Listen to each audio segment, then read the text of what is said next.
만일 땅에 있는 우리의 장막집이 무너지면 하나님께서 지으신 집 곧 손으로 지은 것이 아니요 하늘에 있는 영원한 집이 우리에게 있는 줄 아느니라. 참으로 우리가 여기 있어 탄식하며 하늘로부터 오는 우리 처소로 덧입기를 간절히 사모하노라. 이렇게 입으면 우리가 벗은 자들로 발견되지 않으려 함이라. 아멘. 부족한 저를 이렇게 대대적으로 환영해 주셔서 너무나 감사를 드립니다. 우리 또 뒤에서 보고 들었는데요. 우리 장모님 성가대 너무 은혜스러웠고, 저도 나중에 나이가 들면 이렇게 잘 부를 수 있을까 하는 좀 속으로 탐이 좀 났었습니다. 은혜 감사를 드립니다. 오늘 이 시간 우리가 주신 말씀을 중심으로 해가지고요, 어떻게 하게 되면 품이 있는 마지막 삶을 종결할 수 있을까 하는 것에 대해서 같이 나누고자 합니다. 오늘 성경에 보게 되면 마지막에 누구든지 다 하나님 나라에 갈 수 있다 했는데요. 여러분 혹시 이 땅에 살아 계시면서 예수님이 오실 때까지 나는 살 수 있다, 또 살기 원한다 하시는 분이 혹시 계십니까? 그랬으면 얼마나 좋겠습니까? 저도 기도 제목은 살아서 예수님을 만났으며 하는 희망이 있어요. 그러나 그건 저의 욕망이고 그렇게 될 수 있을지는 모르겠습니다. 오늘 그래서 성경을 중심으로 우리가 많이들 우리나라 정부의 최근의 핫 이슈가 되어지는 품이 있는 죽음에 대해서 우리가 성경적으로 또 크리스찬으로서 어떻게 해야 복 있는 마지막을 잘 넘길까에 대해서 제가 소개를 좀 하고 싶습니다. 그래서 말씀을 드린 대로 이걸 갖다가 다른 말로 웰다잉이라고 합니다. 이것을 가지고 많은 단체 혹은 많은 기관에서 혹은 대학교 교수들이 혹은 임종 환자들을 전문적으로 대하고 있는 그런 응급실에 있는 교수들이 이런 강의를 지금 많이 하고 계시는 것을 여러분도 아시리라 봅니다. 그래서 오늘 이렇게 생각을 해봤습니다. 첫째, 우리에게 있는 죽음이란 무엇이냐, 그리고 도대체 죽음의 속성이 뭐냐, 그 다음에 우리의 죽음을 대하는 우리들의 현실, 그 다음에 성경에서 말하는 대로 우리 다 예수 믿지 않습니까? 예수 믿는 사람들은 어떤 죽음관을 가지고 준비를 해야 되느냐, 마지막으로 도대체 품이 있는 죽음이란 무엇이냐 하는 것에 대해서 간략하게 우리가 시간을 가지고자 합니다. 여러분 이 그림을 하나 띄웠는데요, 앞에 열심히 달려가는 게 뭐냐면 생쥐입니다. 생쥐. 생쥐가 아무리 달려가도 고양이의 품 안에 있는 것이죠. 여러분 이 그림을 보시면서 혹시 느끼는 것이 뭐가 있으십니까? 가끔 보게 되면요, 이 생쥐가 고양이를 따돌리는 경우도 있어요. 어느 때 절실하게 나는 절대로 너의 밥이 되지 않는다 절실하게 뛰면 결국은 고양이도 포기하는 경우도 있더라고요. 그러나 대부분은 그렇지 않고는 중간에 포기를 해버려서 결국은 이제 고양이 입에 들어가게 되죠. 마찬가지로 모든 사람에게 죽음하게 되지만 떠오르는 것은 말하기 싫은 거. 왜 하필이면 지금이야? 할 일도 많은데 왜 나보러 죽으래? 하면서 죽음에 대한 이야기를 대부분은 회피하고 싶은 것이 죽음 사실입니다. 그래서 이 그림을 한번 띄워봤고요. 그렇다면 도대체 우리에게 죽음이란 무엇이냐 하는 거예요. 여러분 죽음이란 무엇이라고 설명할 수 있겠어요? 정답은 없습니다만 죽음은 좋은 걸까요? 나쁜 걸까요? 아마 좋다고 생각하게 되면 제가 욕을 얻어먹을 수도 있어요. 아무튼 죽음은 그런 것이에요. 그런데 이 사진을 제가 의도적으로 선택해서 띄운 것은 이게 예수님의 부활했던 무덤이에요. 그래서 죽음은 뭐냐? 끝이 아니라는 거예요. 죽음은 또 다른 세계로 가는 것이다. 여러분 혹시 시간이 되시면 이제 집에 가셔서 나중에 혹시 그런 기회가 있으면 제가 여러분에게 소개할 텐데 굿바이라는 영화가 있어요. 굿바이. 일본에서 만든 영화예요. 동네에 목욕탕 아줌마가 돌아가셨어요. 근데 그 목욕탕에 신세를 지는 많은 사람들이 마지막 가는 길을 보고 특별히 오케스트라를 연주했던 사람이 그 오케스트라 단원이 해체가 되어지면서 자기 고향에 가서 장례 지도사가 되었어요. 첫 번째 만나는 것이 자기 동네의 목욕탕 아주머니를 이제 수의를 입히고 하는데요. 거기에 마지막 다 인사를 하고 화장실에 가서 뭐 화장 있지 않습니까? 여기 WC 화장실이 아니고 벽제와 같은 화장실에 마지막 화구에 딱 넣고 불을 당기는 그분이 이 목욕탕 아줌마의 친구예요. 하면서 그 아들들에게 이런 얘기를 합니다. 영화의 마지막인데요. 여보게, 죽음은 끝이 아니네. 죽음은 또 다른 세계를 향한 문이야. 누구나 이 문을 건너가야 돼. 바로 당신의 어머니도 다음 세계를 가기 위한 그 문을 가고 있는 거야. 하면서 여보게 굿바이 하면서 불을 당기는 모습으로 그 영화가 마지막 절정에 이르릅니다. 그러니까 그 영화에서도 죽는 게 뭐냐면 죽음은 끝이 아니라는 거예요. 그렇지 않습니까? 이걸 우리는요 매일 연습을 합니다. 매일 연습을 해요. 사람이 태어나서 죽을 때까지 딱 한 번 써먹기 위해서 매일 연습을 합니다. 뭐냐고요? 여러분 주무시잖아요. 주무실 때 뭡니까? 이런 옷을 입고 주무십니까? 다 벗잖아요. 가장 가벼운 옷으로. 그리고 오늘 저녁에 돌아가신다는 집으로 가셔서 저녁에 주무실 때 한번 상상을 하면서 주무셔 보세요. 자, 옷을 벗는다. 그 다음에 이불을 또 덮는다. 벽에를 또 이렇게 사용한다. 눈을 감는다.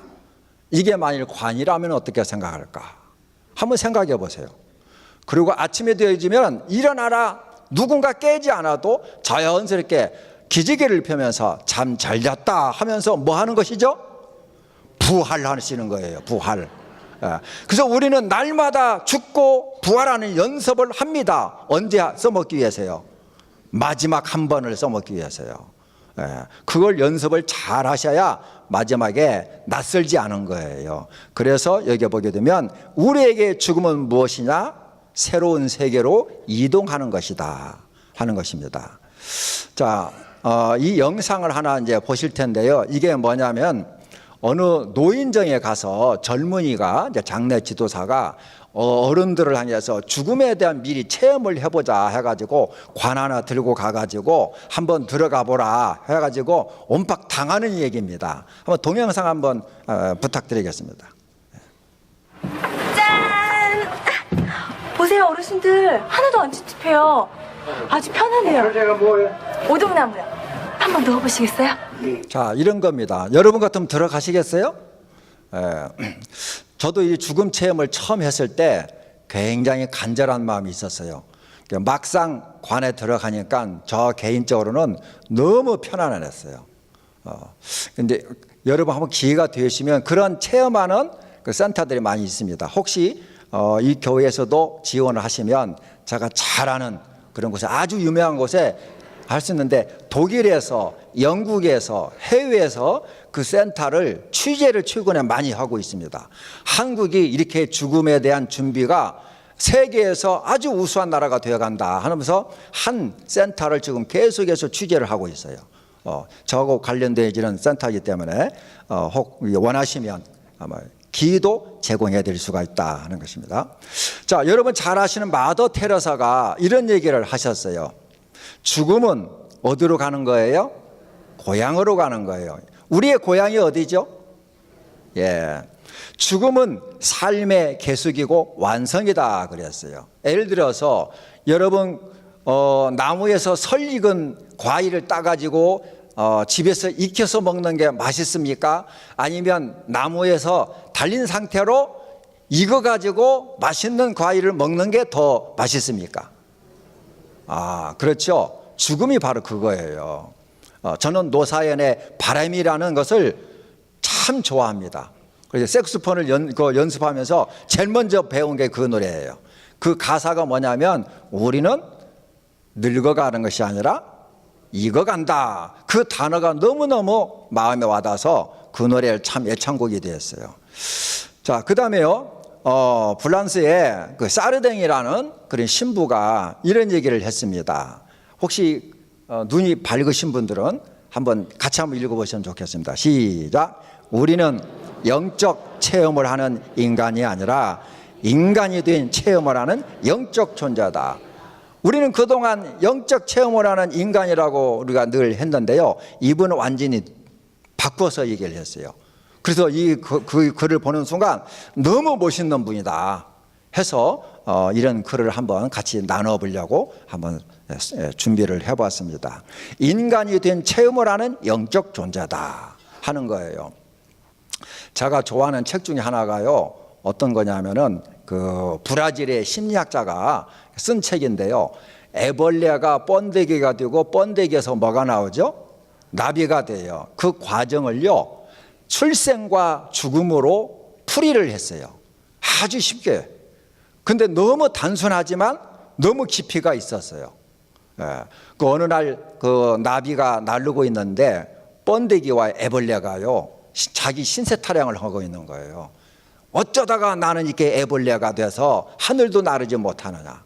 또 번데기가 나는 언제 저 나비처럼 돼서 하늘을 마음대로 나를 수가 있을까. 그러니까 나비가 가라사대 왈 조금만 기다리면 너희들도 나처럼 나비가 되어서 마음대로 하늘을 나를 수가 있다 하니까요. 그 이야기를 그 차원이 틀려서 알아듣지를 못하는 거예요. 근데 시간이 지나면서 결국은 애벌레가 번데기가 되고 번데기에서 탈바꿈이 되어서 결국은 나비가 되어서 세상을 나르고 있는 그 모습을 그리면서 바로 우리들이 그런 나비와 같은 존재인데 번데기 차원에서는 나비를 이해를 못한다 하는 그런 심리적인 고찰을 하는 책이 있어요. 자, 그 다음에요. 인생에도 사계절이 있다고 그래요. 왜 하나님이 봄과 또 그 다음에 여름과 그 다음에 멋진 가을과 이 겨울을 만들었을까 하는 거예요. 그래서 어느 심리학자는 우리 인간에게도 봄과 같은 유년기 시절이 있고 여름과 같은 청소년 시기가 있고 가을과 같이 이제 아름답게 익어가는 중장년기가 있고 그 다음에 겨울과 같이 모든 것을 끝내고 편히 쉬는 노년기가 있다 그랬어요. 자, 봄에 속한 분들 계세요? 혹시 여름에 속하신 분들 손 들어보시죠. 그럼 가을에 속하신 분, 가을, 겨울에 속하신 분들, 손 안 드신 분은 손 들어보세요. 다 속하십니까? 한꺼번에? 어떤 면에서 여기 계신 분들은 가을 내지 겨울에 속하신 분들이에요. 그러나 봄은 무엇을 위해서 존재할까요? 여름을 위해서 있어요. 여름은 무엇을 위해서 있죠? 가을을 위해서요. 이제 깨달으셨나 봐요. 이제 가을은 무엇을 위해서 있어요? 겨울을 위해서 있어요. 그런데 만일 우리에게 인생의 계절에서 겨울만 있다면 좋을까요? 절망이죠. 그러나 우리는 겨울을 지나고 나면 뭐가 온다? 봄이 온다. 이게 바로 뭐예요? 희망이에요. 희망. 오늘 읽어드린 성경에서도 우리의 육신의 장막이 무너지면 그걸로 끝난다 하게 되면 가장 불쌍한 사람들이에요. 그러나 육신의 장막이 무너지면 뭐가 온다? 나비가 되어서 하늘나라를 나른다. 그 얼마나 멋진 날입니까? 여러분 번데기로 그대로 있기를 원합니까? 애벌레로 그래 있기를 바랍니까? 나비가 되기를 원합니까?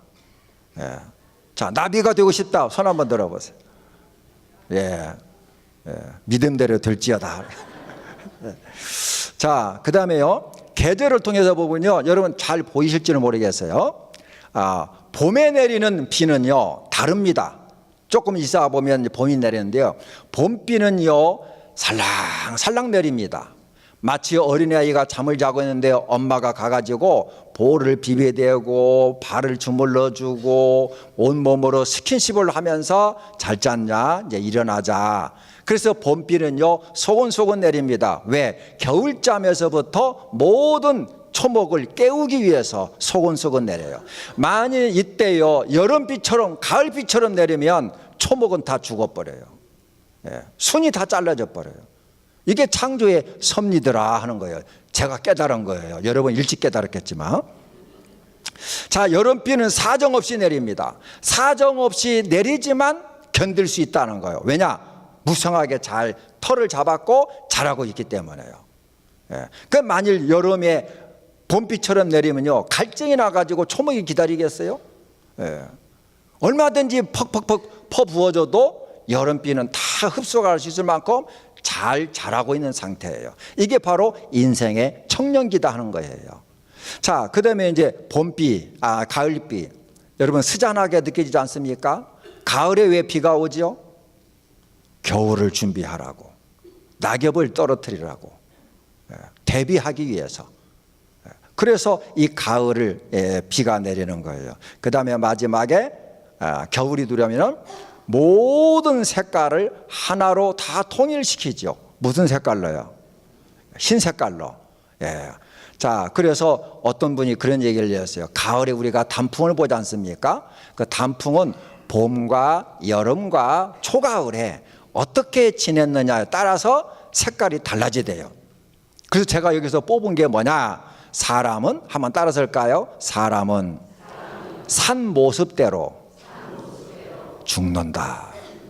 앞에 것은 저희 집사람이 만든 거고 뒤에 것은 제가 만든 거예요. 예. 자, 그래서요, 이 죽음의 속성인데 한번 보십시오. 사람이 얼마나 빨리 커가고 늙어가는지 보고 계시죠?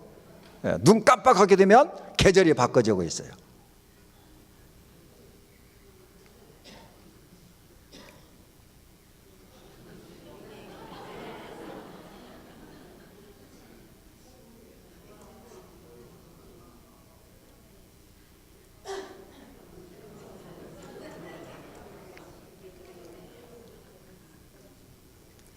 가셨네요, 벌써. 예. 이게 우리 인생의 흐름이에요. 아마 여기 계신 분들 이 영상을 보면서 맞아, 순간적으로 어릴 때 또 청년 때 생각이 주마등처럼 지나갔을 거예요. 이게 우리의 인생이에요. 예. 뭐 더 잘 아시겠지만, 그래서 어느 분은 이렇게 얘기를 했어요. 인생은 뭐다? A, B, C, D로 끝난다 그랬어요. 자, 그러면은 A는 뭐고 B는 뭐고 C는 뭐고 D는 뭘까요? 뭐 한번 이렇게 열어보겠습니다. B는 뭐예요? 출생이에요. 출생. 사람이 이 땅에 태어나는 것이죠. 예. 태어나면, 전도서에 보게 되면 태어나면 뭐가 있다? 예. 씨를 뿌리면 거둘 때가 있고, 그 다음에 태어나면 뭐 할 때가 있다고 그랬죠? 예, 그래서 두 번째는 태어나면 죽게 돼 있다는 거예요. 이게 창조의 법칙이에요. 죽음이 있기 때문에 사람은 예수를 믿는 것 같아요. 죽음이 있기 때문에 사람은 하나님 앞에서 겸손해지는 것 같아요. 죽음이 있기 때문에 자기의 한계를 인정하고 사는 것 같아요. 겸손하는 것 같아요. 만일 죽음이 없다면 얼마나 인간이 오만방자하겠어요? 예. 자, 그래서 출생과 죽음 사이에 우리 인간은 어떻게 살아가느냐? 매 순간순간 선택하며 사는 거예요. 이걸 선택할까? 저걸 선택할까? 여러분, 아침에, 점심에, 저녁에 식탁에서 많은 반찬이 있지만은 제일 많은 것 중에서 왜 그것을 먼저 숟가락으로 혹은 젓가락으로 그걸 갑니까? 그것도 하나의 선택이에요. 근데 A는 뭘까요? 하나 남은 답인데요. 선택에 대한 가장 중요한 건 뭐냐? 태도입니다. 태도. 그러니까 출생에서 죽을 때까지 살아가는데 인간에게 가장 중요한 것은 뭐다? 태도다 하는 거예요. 삶을 대하는 태도. 이 태도에 따라서 행과 불행이 좌우가 되더라는 거예요. 그렇게 인정들 하십니까? 예. 그러면 좌우에 축복을 해보시죠. 당신의 태도는 참 좋습니다. 예. 자, 기분 좋으시죠? 예. 이 태도가 어느 분이요, 할 일 없이 영어를 A는 1, 그 영어 알파벳 하게 되면 24까지 있던가요? 해서 1부터 24로 해가지고요, 사람들이 제일 좋아하는 머니해도 해피, 이런 럭키, 이런 단어를 보니까요, 94점, 96점, 97점까지 가는데 100점이 안 나오더래요. 근데 딱 보니까 마지막에 태도, 애티튜드 이걸 쫙 계산을 해보니까요 정확하게 100점이 나오더래요. 이거 하나 발견해 가지고요 기업에 다니면서 많은 돈을 벌면서 강의를 한 분이 계셔요. 이거 하나 발견해 가지고. 예, 그러니까 삶을 대하는 태도가 중요하더라 하는 건데요. 자, 그다음에 이제 죽음에 이르는 과정인데요. 여러분 세 가지 종류의 죽음에 이르는 과정이 있어요. 하나는 이거예요. 이거 뭐냐면 어느 날 갑자기 어제까지 건강하셨는데 아침까지 건강하셨는데 점심을 드시고 돌아가셔 버린 거. 얼마나 황당해요. 근데 우리는 장례식을 다 끝나고 나서 그때를 회상하면서 하는 얘기가 그분은 복 있는 죽음을 가지셨다. 이렇게 얘기를 하죠. 왜? 고통당하지 않고 가셨어요. 네. 그래서 이러한 죽음이 하나가 있어요. 그 다음에 어떤 죽음이냐 하는 거예요. 어느 날 의사로부터 당신은 길면 6개월. 청천벽력 같은 소식을 듣는 거예요.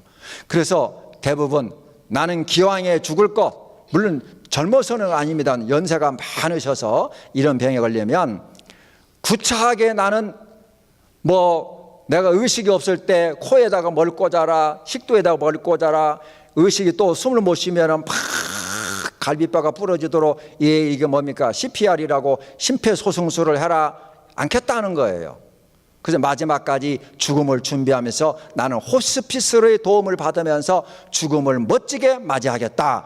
당하는 죽음이 아니라 맞이하는 죽음으로 삶을 정리하겠다 하는 것이 바로 이 두 번째 죽음이에요.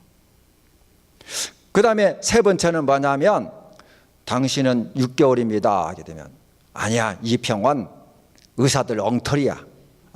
또 더 큰 병원에 가요. 또 거기서도 똑같은 병이 나오는 거예요. 아니야, 이 병원도 엉터리야. 또 제3의 병원을 가는 거예요. 하다가 지쳐버렸어요. 네.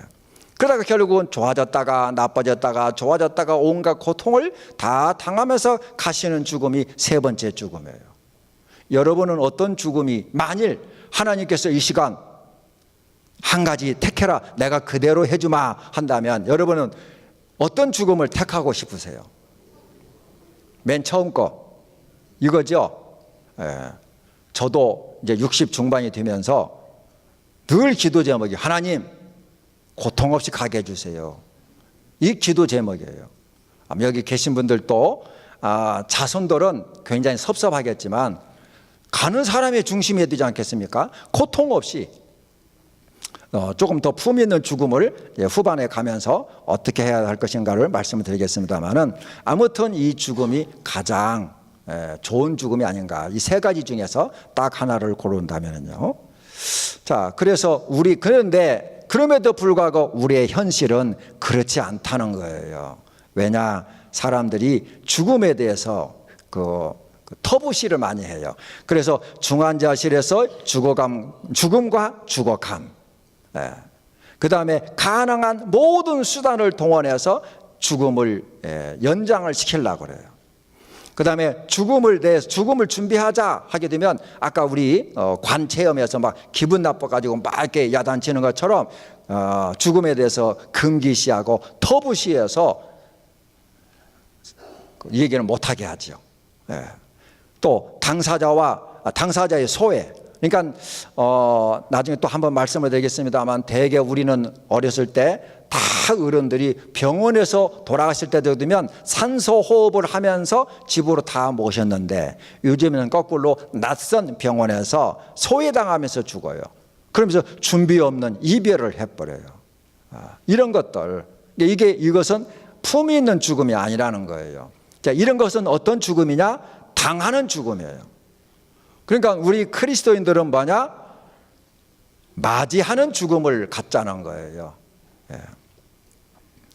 자, 그래서 어떤 분이 그 죽음과 관련돼서 유명한 분이 죽어가면서 느끼는 두려움이 뭐냐, 환자들을 대상으로 조사를 해봤더니 이런 것들이 나왔어요. 첫째, 품위 상실인다. 나는 그동안 참 이렇게 멋지게 품위를 유지했는데 나중에 여러분 그 중환자실에 보게 되면 모든 몰골이 참 이상하게 되고요. 그런 모습을 안 보이고 싶어서 면회도 사절하는 분들이 계시더라고요. 왜냐하면 품위 상실을 사람들이 평생 동안 살아갔던 그 모습은 다 잊어버리고 마지막 모습이 강하게 이게 인상으로 남아버려요. 그래서 품위 상실에 대한 두려움이 크다 하는 것이고요. 그 다음에 뭐니 해도 죽음과 맞부딪히기 시작할 때 가장 큰 것은 외로움이라고 해요. 왜냐? 나 혼자 가야 된다 이거예요. 세상의 여행은 친구도 있고 또 파트너도 있지만은 제2의 여행에서는 나 혼자 가야 돼요. 어느 날 아는 분이 갑자기 만났더니 오늘 목사님을 만난 것은 정말 하나님의 큰 축복입니다. 왜 그래요? 그랬더니 자기가 전도할 대상이 지금 여의도에 있는 성모병원 호스피스 병동에 입원했는데 이분은 어떻게 해서라도 회개시키고 예수 믿고 세례를 받고 가게 해야 되는데 자기는 짧다는 거예요. 그러면서 내가 이렇게 전달했는데 한번 봐주세요. 나름대로 고민을 하면서 A4 용지 2장에다가 썼어요. 그분한테 읽어줬던 것을. 그 제가 다음날 갔어요. 그분이 살아생전에 예수의 옛자도 말 못하겠던 사람이래요. 근데 죽음 앞에서는 거부하면 큰일 나잖아요. 다 마음이 약해지는 때인데 마침 거기는 천주교 병원이지만 십자가가 딱 있더라고요. 그래서 제가 목사님이라고 하니까 그분이 저에 대해서 A를 표시하시라고 상당히 힘들게 일어나셨어요. 저희는요 한번 처음 사람이지만 전도해야 되겠다 하게 되면 악수를 한 상태는 절대로 제가 하고 싶은 얘기 다 끝날 때까지 손을 놓지 않습니다. 왜냐하면 나를 좀 봐라 하는 것이죠. 그 대신 짧게 강렬하게. 어차피 선생님은 2번째 여행을 하셔야 된다는 걸 아시지요. 이걸 우리는 2번째 여행이라고 하는데 혼자서 얼마나 외롭습니까? 죽음이 지금 바로 앞에 있는데 얼마나 외롭습니까? 고통스럽습니까? 저 앞에 십자가를 보세요. 선생님이 보실 때 저 십자가는 장식품으로 볼 수 있어요. 그러나 예수를 믿는 우리는 저 십자가만 봐도 가슴이 두근두근거리고 설레이는 그것이 바로 저 십자가입니다. 왜? 나 대신에 예수님이 돌아가셔서 그분 때문에 내가 영혼에 대한 보증을 받았기 때문에요. 이게 바로 당신과 나의 차이점입니다. 선생님, 혼자 여행하시겠어요? 저분 손도 붙들고 같이 여행을 하시겠어요?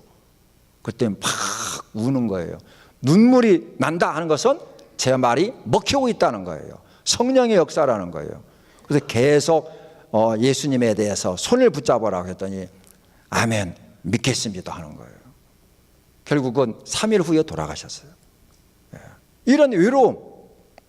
그 다음에 이제 관계가 다 끊어지잖아요. 우리가 평생 많은 돈을 들이고 시간을 투자하고 공을 들여가지고 사람들을 친구처럼 이렇게 만났는데 모든 관계가 다 끊어진다는 거. 얼마나 안타까운 거예요. 그 다음에 말할 수 없는 육체적인 고통이 굉장히 큽니다. 여러분 암에 걸려가지고 마지막 말기 환자들 보세요. 얼마나 힘들어하는 걸 보세요. 또 불안, 죽음에 대한 불안. 왜? 한 번도 가보지 않은 세계를 나 혼자 가야 되기 때문에 불안, 두려움이 있어요. 그 다음에 내세에 대해서 확신이 없는 사람은 내가 과연 천당에 갈 수 있을까? 내가 과연 하나님을 만났을 때 하나님이 나를 기억해 주실 수 있을까? 내가 과연 천당에 갔을 때 하나님이 나를 어떻게 평가하실까? 이게 죽음 앞에서 가장 큰 불안이라고 그래요. 심판에 대한 불안. 왜냐? 내세에 대한 구원에 대한 확실히 있느냐 없느냐에 따라서 이러한 두려움에 사로잡힌다는 것이에요. 여러분 여기서부터 여러분 다 자유스럽죠? 사실 여기서부터 다 자유로움을 받으셔야 돼요. 왜냐? 우리에게는 가장 큰 백이 있잖아요. 그 백이 어떤 백이죠? 예수 백이잖아요. 자, 그런데 죽음의 특징은요 이래요. 언제 죽을지. 여러분 죽음의 날짜 받으신 분 계세요? 없잖아요. 이게 불청객이에요. 어디서 죽을지도 몰라요. 차를 타고 가서 갈지, 어떤 비행기를 타고 갈지, 아니면은 이렇게 되면 여러분 공포를 느끼라는 건 아니고 그렇다는 거예요. 우리 인간의 한계가 이렇다는 거예요. 그 다음에 또 어떻게 죽어야 될지 몰라요. 이게 우리의 운명이라면 운명이에요. 자, 여기를 한번 보세요. 중환자들이세요. 이게 바로 우리의 현실이에요. 내 마음대로 죽을 수가 없어요. 한번 이런 모든 관을 꼽으면 소통이 안 돼요. 말을 못 해요. 뭔가 말하고 싶은데 말을 할 수가 없어요. 자유가 다 끝나요. 그래서 보호자는 면회 시간에만 그 고통을 함께 합니다마는 이 안에서 종사하는 간호사들이 환자의 고통을 같이 나누고 있어요. 그러니까 이 환자들의 트라우마가 보통 큰 거 아니에요. 예. 바로 이런 그 모든 걸 예를 들어서 이 삽관이라고 하는데요. 삽관을 하는 순간 말로 할 수 없는 고통에 사로잡힙니다. 더군다나 몸짓을 하면은 이게 방해가 돼서 이게 뺄까 봐서 손발을 다 묶어 놓습니다. 이게 산 목숨이 아니에요. 그래서 어느 분이 이 장례를 치르고 이렇게 글을 썼어요. 내가 그때 지옥을 봤어요. 침대에 묶여서 말도 못하고 나를 쳐다보시던 그 애처롭던 눈빛을 잊을 수가 없어요. 이게 트라우마로 남는 거예요. 집에 가고 싶다고 하셨는데 아무것도 모르고 동의서에 서명한 나 자신을 용서할 수가 없어요. 두 사람의 인생, 그러니까 이 글을 쓰는 자신의 인생과 그 당사자의 인생을 망쳐버렸어요. 이게 바로 지옥을 경험한 거예요. 살아서.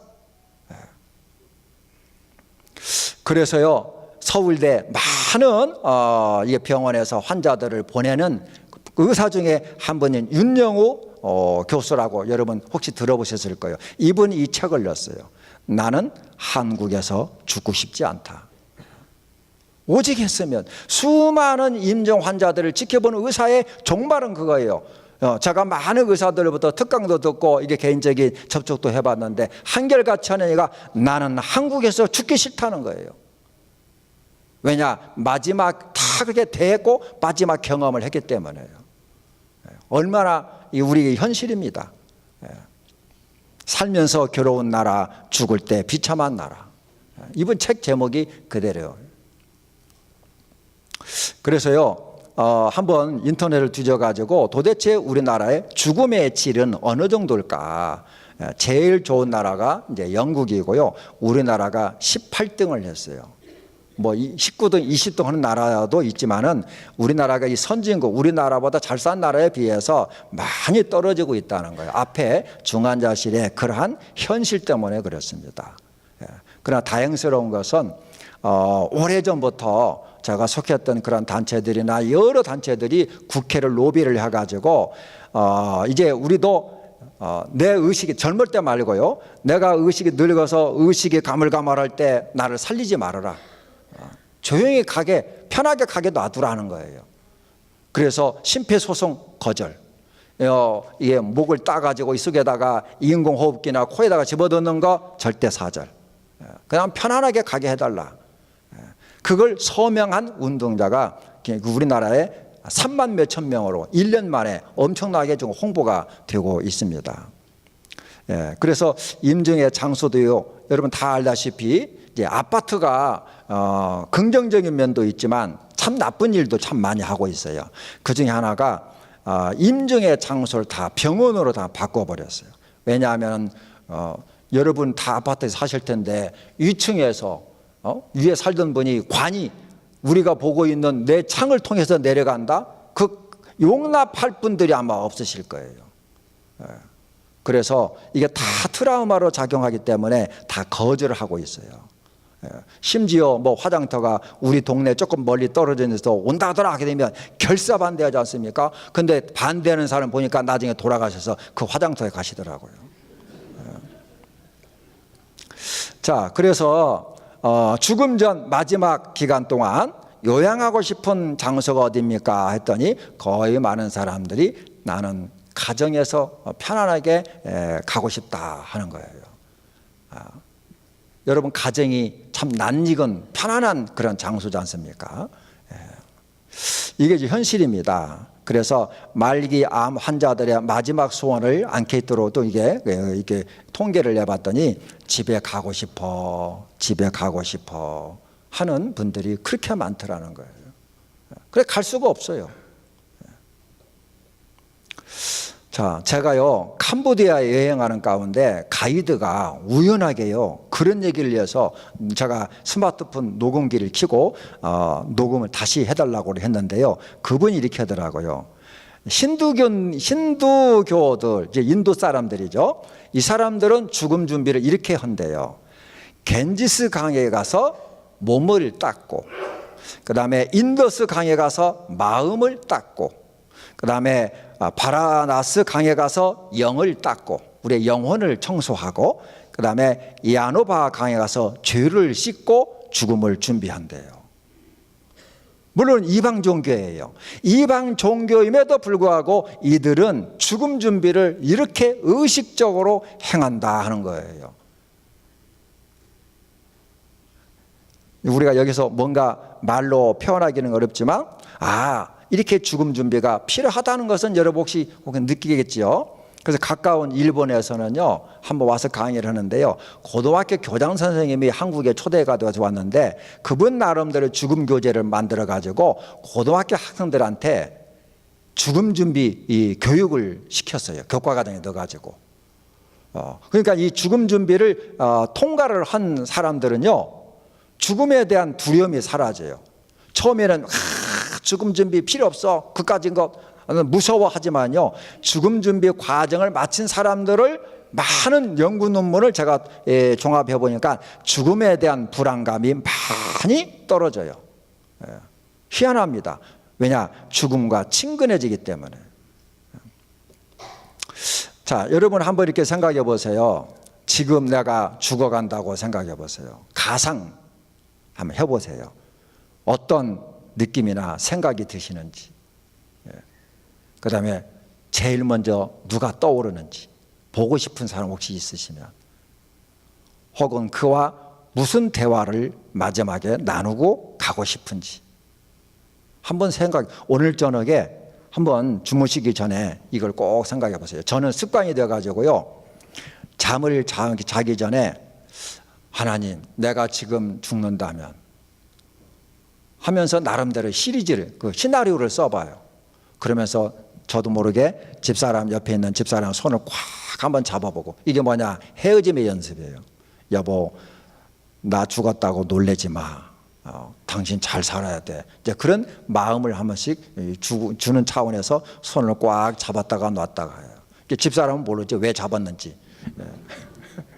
저 혼자 그런 연습을 해보는 거예요. 그리고 아침이 되면 하나님, 간밤에 잘 자고 일어나게 해주셔서 감사합니다. 또 하루 주셨네요. 감사합니다. 이러한 습성을 좀 키우고 있어요. 그래서 우리는 이제 크리스찬의 죽음과는 어떠해야 되느냐 하는 거예요. 성경으로 돌아가서 한다면요, 우선 크리스찬의 죽음과는 말씀을 드린 대로 여러분 다 예수 믿으시잖아요. 예수님이 약속한 게 뭐냐면 내세에 대한 확증을 우리에게 주셨어요.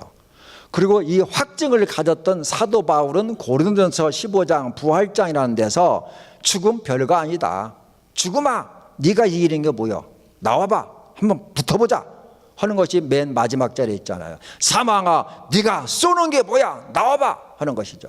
별거 아니다. 이게 바로 우리 크리스찬들의 죽음관이에요. 그래서 정말 하나님이 나의 생명을 붙잡아주고 나는 죽어도 산다 하는 부활의 확신, 내세간의 확신을 가진 분들이 교회 봉사를 해도요 정말 멋지게 하고요, 또 삶을 살려더라요 규범 잡힌 삶을 살고요, 이러한 의식이 있는 학생들은 공부를 하더라도 멋진 생각을 가지고 공부를 하더라고요. 그래서 어린 아이들부터 지금 죽음관 공부를 많이 하고 있어요. 우리나라 좀 서서히 번져가고 있습니다. 그래서 우리가 정말 이 크리스찬들로서 사실은 복음서의 핵심이 뭐냐면 예수님의 고난과 예수님의 죽음과 예수님의 부활이에요. 이게 복음서 맨 마지막 남겨놓고 석장에서부터 이렇게 나가요. 마태, 마가, 누가, 요한이 전부 다 똑같이요, 예수님의 고난, 예수님의 죽음, 예수님의 부활이에요. 그걸 통해서 나도 죽는구나, 그러나 죽으면 다시 사는구나, 이런 확신이 있는 사람은 죽음이 별로 두렵지 않다고 하죠. 이런 사람만이 당하는 죽음이 아니라 무슨 죽음이죠? 맞이하는 죽음을 언제든지 할 수 있다 이거죠. 그런데 이제 대개 사람들을 이제 통계를 보게 되면요, 말기 이제 환자 이렇게 준비하라 의사들을 통해서요. 저도 한번 이 심장을 시술하느라고 한번 저도 수술실 바로 앞까지 갔는데요. 마음이 탁 무너지더라고요. 그때 두 사람을 만났어요. 수술실에서 나오는 사람이요, 첫 번째 사람은 진짜 막 주먹으로 한 대 갈기고 싶을 정도로 미웠던 사람이 있어요. 뭐냐면요, 뭐라고 하냐면 이거 잘 될 수도 있고요, 뭐 안 될 수도 있어요, 이따위 막 말을 하는 거예요. 그래가지고 막 제가 막 놀래가지고 심장이 불 뜨니까 막 빨간불이 쫙 올라오는 거예요. 그래서 이제 이쪽에 이게 대기하는 분들이 수술실에 앉아 있는 저를 맞이할 주치 의사를 부르시더라고요. 근데 그분이 여자분이 이제 중년 여자분이었는데 제 팔을 탁 만지면서 불안하셨죠? 괜찮아요. 안심하시고요. 아무 문제가 없어요. 안심하시고 준비해 가두시면 이게 연락하시면 그때 제가 모시러 오겠습니다. 이 이야기를 듣고 나서 얼마나 마음이 편안한지 몰라요. 똑같은 얘기인데 한 사람 나를 죽이려고 하는 사람 같고 한 사람은 저를 편안하게 해주고 이렇게 마지막 말리기 통보를 받을 때 아까 말씀드린 대로 거부하는 거예요. 이 병원 저 병원 다니면서 그러다가 나중에 결국은 가시죠. 그러나 어떤 분은 그래 올 것이 왔구나, 결국 그 시간이 지금이구나 하고 맞이하면서 좋은 추억을 만들기 위해서 죽음을 준비하는 분들이 있어요. 저희 교단 중에서 총회장 지냈던 한 분이 계시는데요. 그분이 이제 총회장이 되시기 위해서 얼마나 많은 경쟁자와 정적이 있었겠어요. 그러니까 간암 말기로 이제 돌아가시 직전에 전국을 다 다니시면서 그분들을 다 연락을 해가지고 아무개 미안해, 나 용서해 줘 하면서 그분이 밥을 사시고요, 또 그분을 만나는 사람에게 나름대로 조그마한 선물도 주시면서 화해를 그렇게 많이 하셨대요. 그러니까 역시 거물은 거물이시구나 한 생각이 들었어요. 그래서 제가 할 때마다 이렇게 한번 살면 어떨까 하고 그분의 얘기를 좀 많이 하게 되었습니다. 그래서 품위 있는 죽음이란 이런 것들이라고요. 보니까 가족이나 타인에게 가능하면 부담을 주지 않고 가는 거.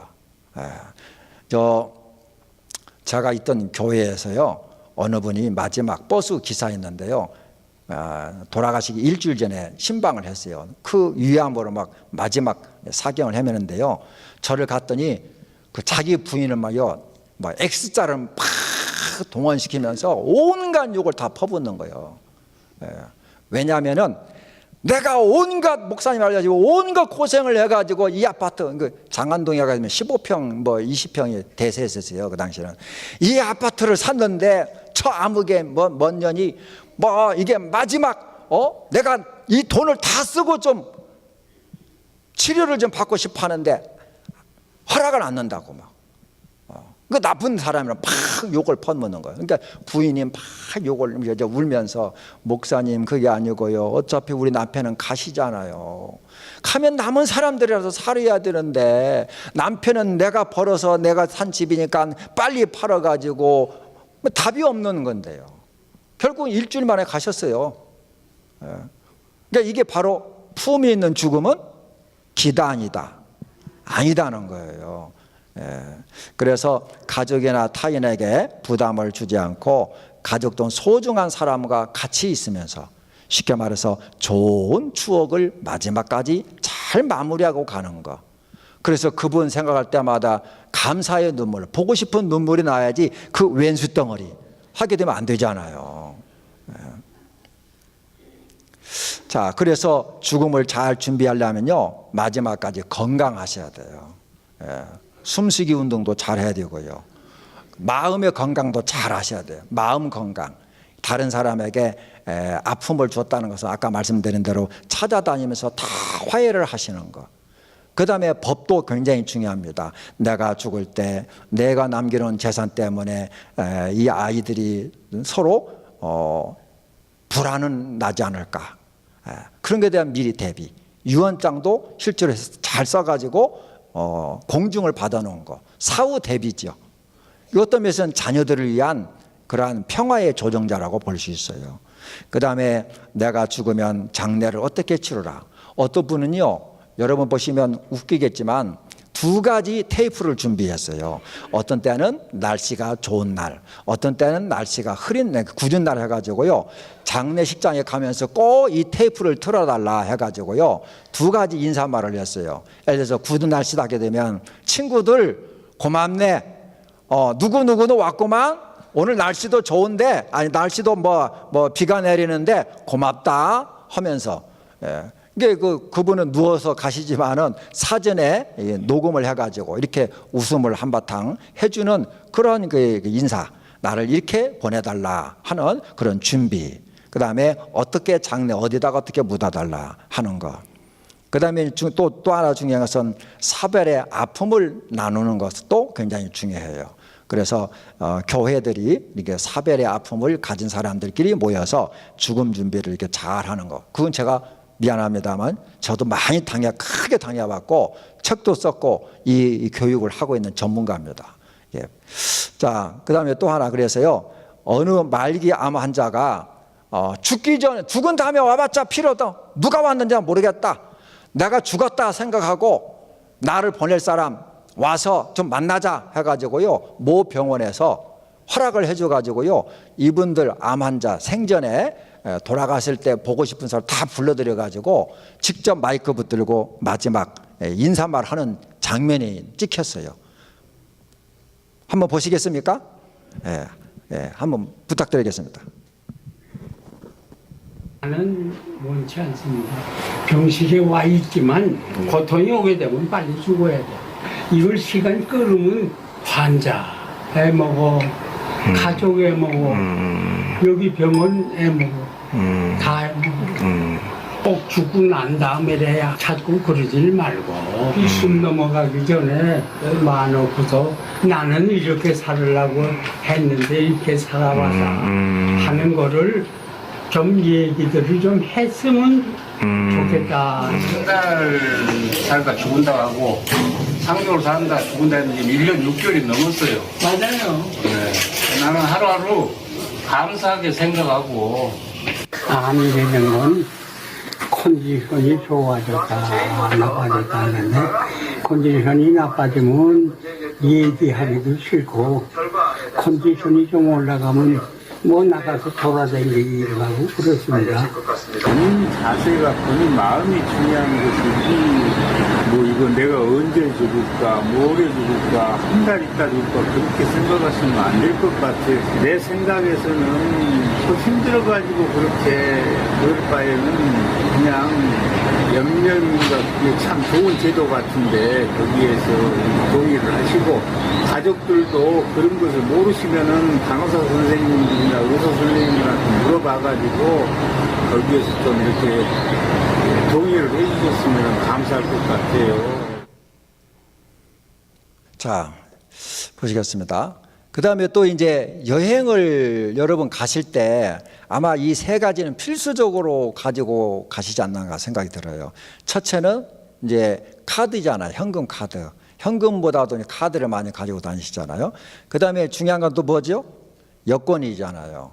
대한민국의 여권. 그 다음에 또 하나는 여행에서 꼭 필요한 것들 담을 수 있는 가방이 있잖아요. 이 세 가지 이외에 또 여러 가지 있지만 이 세 가지는 필수적이에요. 그렇다면 우리도 하늘나라 가기 위해서 하늘나라 여행이라고 두 번째 여행이라고 하기 때문에 두 번째 여행에 대한 준비물들이 있을 거 아니에요. 여러분이 만일 가신다면 오늘 밤에 내가 하나님의 부르심을 받아서 초청 이민을 간다, 출발을 한다 하게 되면 가지고 가고 싶은 게 뭐예요? 다들 가지고 계셨을 거예요. 예. 나름대로 한번 생각해 보세요. 나는 뭘 가지고 갈까? 예. 준비물이 있으면 있어야 됩니다. 옛날 최희준 씨는 인생은 하숙집, 뭐 빈손으로 왔다가 빈손으로 가는데요. 큰일 납니다. 우리가 이 땅에 올 때는 빈손으로 왔지만 하나님의 나라 갈 때 빈손 가지고 가면 큰일 나요. 빈손이 아니에요. 뭔가 가지고 가야 돼요. 하나님 앞에 상납품을 가지고 가야 돼요.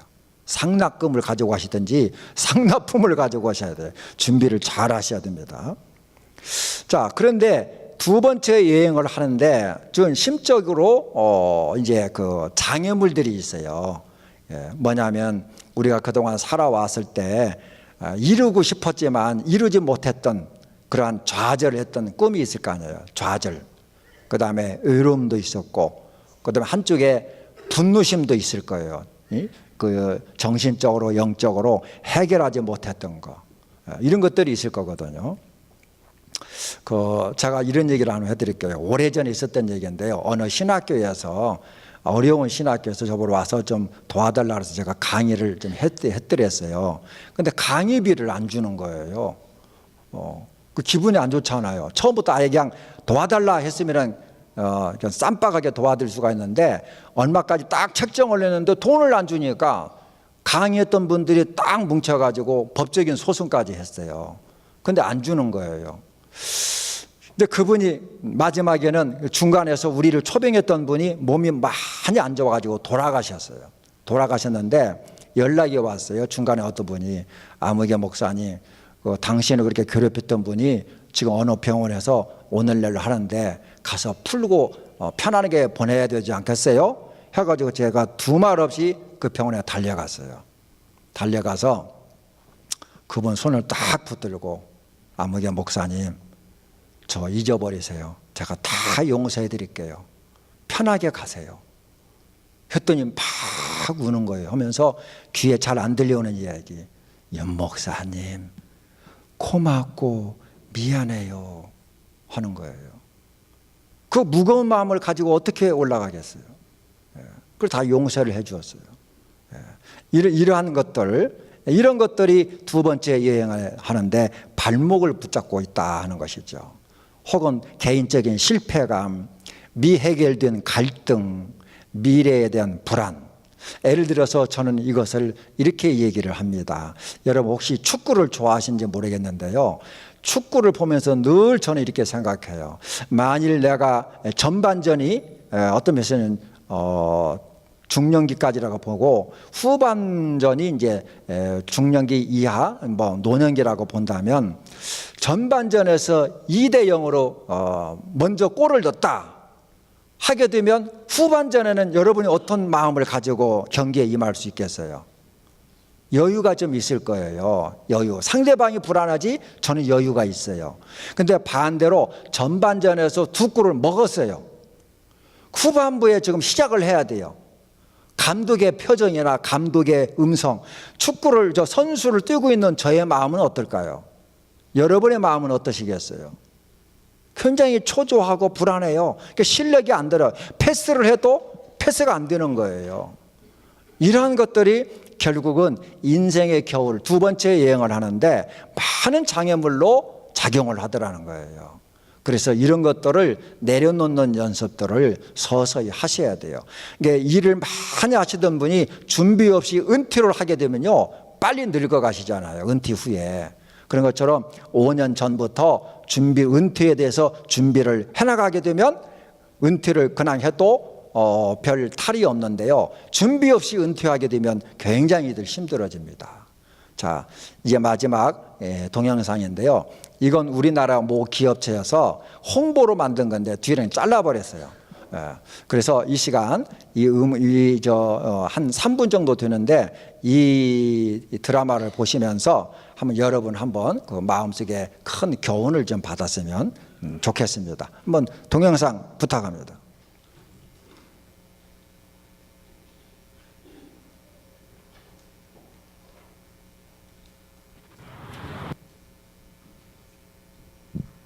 안 되나요? 동영상? 예, 답이 없네요. 자, 같이 한번 읽어보실까요? 시작. 어제를 바꿀 수는 없지만 오늘은 만들어갈 수 있다 하는 것이죠. 예, 이미 지나간 과거를 우리가 수정을 할 수가 없어요. 그러나 오늘은 내가 만들 수 있잖아요. 내일도 만들어갈 수 있고. 그래서 아까 말씀드린 대로 A, B, C, D 가장 중요한 것은 오늘을 살아가는 태도가 중요하기 때문에 이 태도를 바꿔야 된다. 그래서 인생의 겨울을 준비하기 위해서는 말씀드린 대로 지금까지 살아온 것에 대해서 감사하면서 미완성된 것도 많지만 그 나름대로의 의미를 찾으면서 인생 전체를 되돌아보며 통합시키는 일이 필요합니다. 감사한 것을 많이 생각하면서. 그래서 이제 이것을 위해서는요, 뭐냐, 내가 앞으로 몇 년 더 살 것 같은데 남은 삶을 내가 어떻게 살아야 될 것인가. 어떤 사람은 여행도 하고 싶어 하실 것이고요. 또 그래서 욕심도 버리고 감사하는 것을 많이 한번 적어 보시면 더 풍성해지실 것 같아요. 우리가 성경에도 범사에 감사하라겠지만 감사의 일기를 쓰다가 삶이 바꿔진 사람들이 참 많아요. 자, 그다음에 이제 뭐냐, 서서히 이제 손을 놓는 일이 필요하잖아요. 욕심을 버리면서. 그래서 이 장면이 뭐냐면 모세의 후계자가 혹시 누군가 아시세요? 여호수아예요. 그래서 여호수아에게 자기가 입었던 옷을 주고 그다음에 지팡이를 넘겨주면서 모든 권한을 다 넘겨주는 거예요. 내 시대는 끝났다. 이제 당신의 시대다 하면서 하던 일을 다 넘겨주고 필요 없는 것도 다 정리하는 그런 일들이 이제 삶을 통합하는 준비다, 이렇게 보실 수가 있겠습니다. 또 하나 아까 말씀드린 대로 마음에 걸린 사람들, 내가 만일 죽었을 때 와서 울어줄 수 있는 사람도 필요하잖아요. 당신이 있어서 참 행복했다, 이럴 수 있는 사람들이 주변에 많을수록 우리는 성공적으로 삶을 살다가 가시는 분들일 거예요. 그래서 용서에도 아픔이 따르지만 용서를 하는 것도 대단히 중요해요. 사실 저도요, 한때 정말 용서를 할 수가 없어가지고 10몇 년 동안 너무 힘들었던 대상이 하나가 있었어요. 그래서 그분을 생각하게 되면 하나님 앞에서, 여러분 앞에서 고백을 하지만 주기도에 내가 누구를 용서한 것처럼 우리 주를 용서해달라고 했을 때 제가 그 기도를 못했었어요. 너무 저를 힘들게, 인격적으로 너무 힘들게 했어요. 그런데 제가 이런 용서에 대해 강의를 할 때마다 그 사람의 얼굴이 앞에서 자꾸 왔다 갔다 하면서 너는 그러는 거예요. 얼마나 힘들었겠어요. 그래서 그 사람을 보아서 용서하는 게 아니라 내가 살기 위해서 그 사람을 한꺼번에 용서를 못하고 서서히 내려놨어요. 이게 참 힘듭니다. 하지만 내가 살기 위해서 용서를 해야 돼요. 그래야 내가 살 수 있어요. 자, 여러분 이 그림을 한번 보세요.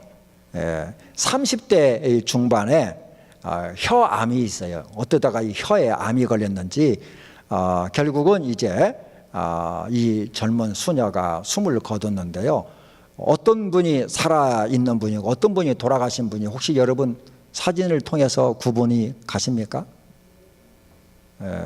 어떤 분이 살아있는 분 같아요?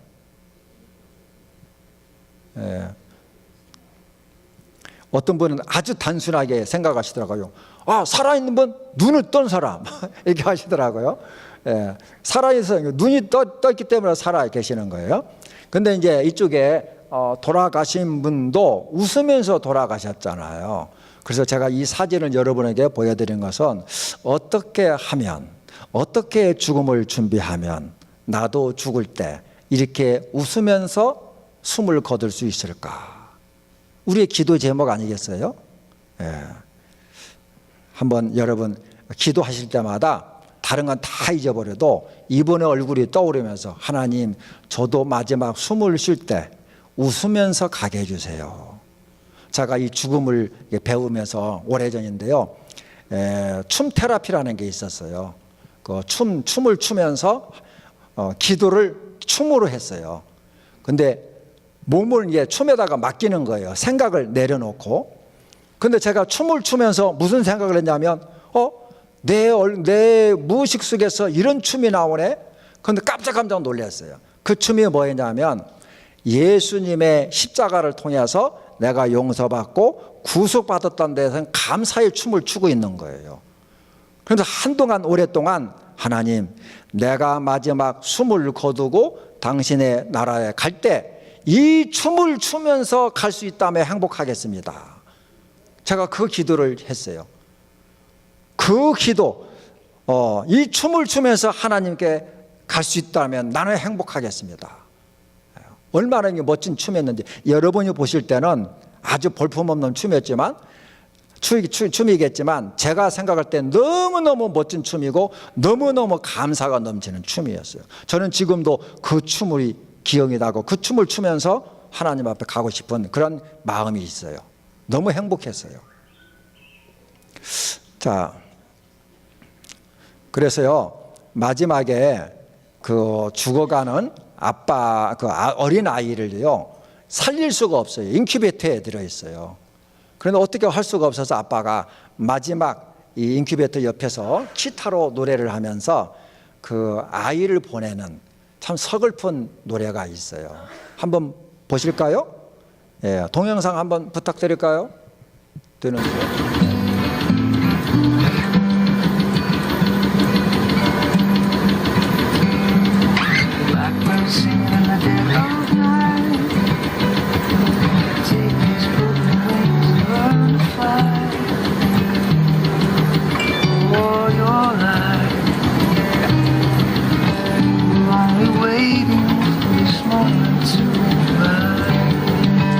자, 다 들을 필요는 없고요. 이런 사람도 있었다 하는 것만 아셨으면 좋겠고, 또 이 아이, 자기 어린 아이를 보내는 그 노래를 부르는 아빠의 심정이 얼마나 참 칼로 마음을 오려내는 마음이었을까 하는 것만 여러분 느끼면 좋겠고요. 또 이것도 있는데 병원에 그 불치병에 걸린 아이를 살리는 것보다 이 아이가 아빠, 엄마, 나는 병원보다 하나님의 나라에 가고 싶어 해서 이제 병원에 가지 않고 거기서 예배를 드리면서 부모들이 보는 앞에서 숨을 거둔 이 아이에 대한 이야기가 우리나라 뉴스에 나온 일이 있었어요. 이런 얘기입니다. 이 가족이에요. 자, 이제 시간이 갔기 때문에요. 하나님은 우리를 데려가시는 분이 아니에요. 우리의 생명을 뺏어가는 분이 아니란 얘기예요. 어떤 분이죠? 천국에서 우리를 기다리며 맞이하는 분이에요. 제가 이 죽음 세미나를 했더니요, 어떤 분은 이 앙케이트에다가 뭐라 했냐면 다른 건 다 기억이 안 나고 이 글 때문에 위로가 됐다고 그렇게 하시더라고요. 하나님은 우리를 데려가시는 분이 아니라 천국에서 맞이하시는 분이다. 그분이 지금 저와 여러분을 기다리고 있는 거예요. 자, 이게 마지막 사진입니다. 품이 있는 죽음을 위해서 나는 어떠한 준비를 할까? 이 사진에, 이 영정 사진이지 않습니까? 이 영정 사진에 여러분의 얼굴을 한번 투사를 한번 해보세요. 어떤 모습으로 지금 보여지고 있고, 또 이 사진과 여러분이 한번 대화를 한번 해보셨으면 좋겠어요. 서로 주거니 받거니 하면서 아무개야, 참 너 이 땅에 살면서 참 고생 많이 했다 하면서 나름대로 한번 여러분과 스스로 셀프 토킹을 좀 한번 하시면서 느낌을 한번 간직했으면 좋겠습니다. 자, 여러분 이렇게 해서 함께 해주셔서 감사합니다. 그래서 우리가 정말 믿는 사람으로서 품이 있는 죽음을 성경 안에서, 말씀 안에서 희망 가운데 잘 하셔서 천국에서, 아마 천국에 가시면 그럴 거예요. 이럴 줄 알았으면 진작 올 걸 하는 마음도 있으리라고 봅니다. 미국에 가신 분이 그렇잖아요. 이런 나라가 있다면 진작 올 걸, 이렇게 후회도 했다는데, 그런 나라에 가슴을 이제 벅찬 그런 흥분하는 마음을 가지고 늘 하루하루를 재밌게 사시기를 부탁을 드립니다. 한번 기도로 마치겠습니다.